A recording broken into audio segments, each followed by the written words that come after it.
Yes, alright. Good morning and welcome back dito sa ating taniman ng string beans. So, actually medyo matagal tayong nawala dito sa ating channel. Hindi tayo masyadong nakapag-upload dahil sa nagkaroon ng problema yung ating YouTube channel. Then, sa ngayon, after 1 year, na-resolve na yon. Medyo natagalan. So, for today's content, dito muna tayo. Ito yung ating mga bagong pananim ngayon. Ito ay mga string beans or sitaw. So, sa ngayon, check natin and tuloy na tayo sa pag-upload ng mga panibagong content like farming tips and tricks na ginagamit natin dito sa ating taniman. So, ang ating tanim ngayon ay bunga. Ang variety niya ay bunga na sitaw. Mga string beans itong ating mga pananim sa ngayon.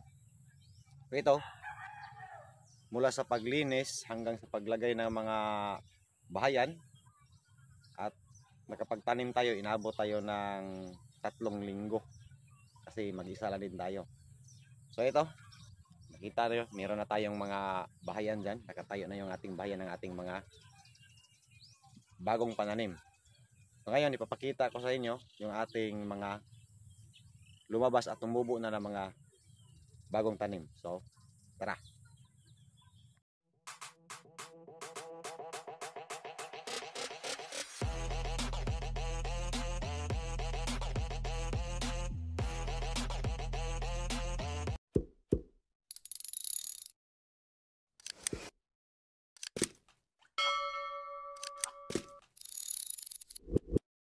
So, bago ang lahat, ito yung ating kabuuan na taniman. Ayan. Ang bawat tabla nito ay may habang 60 meters. And mayroon tayo ditong 15 na tabla. O dito sa amin, tawag ito is 15 katudling. O sa Bisaya pa. O sa ngayon, tapos na yan. Nalagyan na natin ng kumplito na yan. May mga bahayan na yan. May mga pusting kawayan. May mga tali na. Ito yung tali. Tapos yung bahayan, yung single ply na nylon. So ngayon, ito na yung ating mga panibagong na itanim na sitaw. So ayan. Variety nito is bunga. And ito ay nasa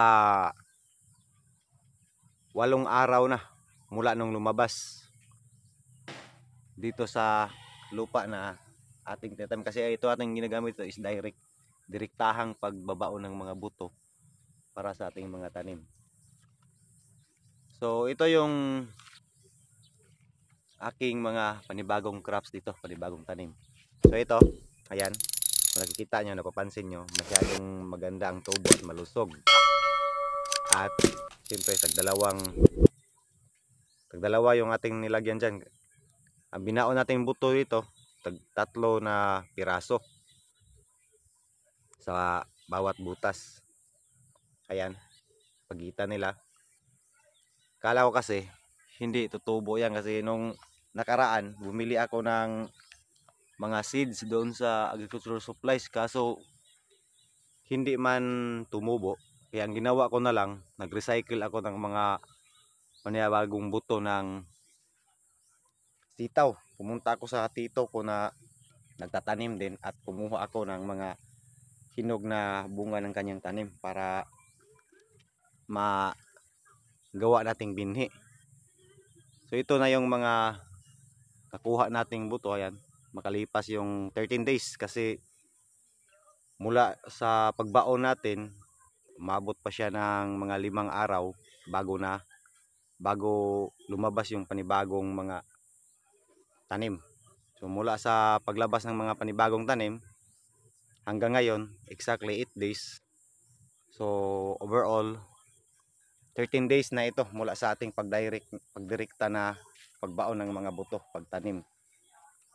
Kung napapansin nyo, lahat ng ating naibaon tumubo, lumabas. At ito, Sa ganitong stage, early growing stage pa ito, kailangan natin ito alagaan sa pagdidilig, patubig, and syempre kung napapansin nyo yung kanyang mga katawan, masyado pa yung malambot yung mga dahon niya kasi simula pa lang niyang tumubo. So prone ito sa mga insekto, sa mga cutting insects tulad ng mga kuliglig, armyworms, cutworms. At kailangan natin yang applyan agad ng mga medisina. Katulad ng isang ito. Ayan. Yan yung problema din dyan. Yung mga mealybugs. Ang mga yan, ang kinakain yan is yung mga dahon ng ating tanim. So upang maiwasan na magkabutas-butas at masira yung dahon ng ating mga tanim, kailangan natin mag-apply dito ng mga medisina na pang matatapang yung amoy para maitaboy sila. At yung iba kung sisip-sipin man nila yan, mapupuruhan talaga sila. So dalawang klase ang ginagamit ko ngayon dito na preparation insecticide na gagamitin ko dito. Ang isa ay yung Brudan kasi matapang ang amoy nun para pang taboy sa mga insekto. Magandang gamitin yon kasi yung mga kuliglig minsan kapag naka-plastic mulch tayo, magtatago lang yan dito sa ilalim ng mga plastic mulch. So pag mag-apply tayo ng Brudan, mag-spray tayo ng mga insecticide na matatapang ang amoy, kailangan din natin na patamaan talaga yung tanim at saka yung paligid ng lupa na kanyang nataniman. Kasi yung mga insekto minsan nasa ilalim na yan nagtatago. So ang isa kong ginagamit, isang seed, isang advanced foliar fertilizer na pang-spray at isang insecticide. Ito yung Bio Optimax at Biotonic. So, yun yung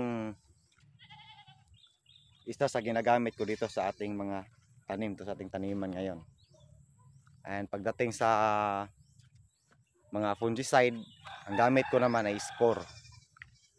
So, ito, preparation natin yan and yan yung ating gagamitin dito sa ating mga panibagong tanim. So, ngayon, medyo maliit pa yung ating mga tanim. Ang ating gagawin dyan, maintain natin yung paglilinis. And syempre, pag-a-apply ng insecticide twice a week. Dapat di tayo papalya yan. Kasi pag papalya tayo dyan, delikado na hindi magiging malusog yung ating mga tanim dahil sa mga insekto.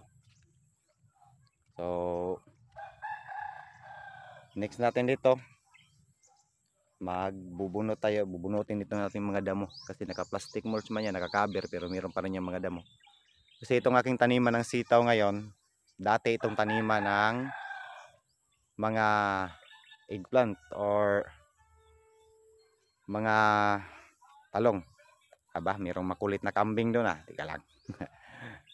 Isa din yan sa ating dapat bantayan kapag mayroon tayong mga taniman. Yung mga hindi lang mga insekto yung kalaban natin dito, pati yung mga alagang hayop na bumibisita din dito sa ating taniman. Ayan, ang kulit. Ginawa pa yatang playground yung aking taniman. Up. Umuwi ka doon, umuwi ka. Dali. Wag mo diyang tapakan. O diba, may bisita tayo maagang may bisita. O diba, ang cute. Uli ka ngayon. Sasauli kita sa nanay mo. Istorbo ka naman nagawa ako ng content ito, nag-vlog ako. Bisira. Alright. Ito mga ganitong alaga, kahit nakatali pa yung nanay, magiging makulit din ito.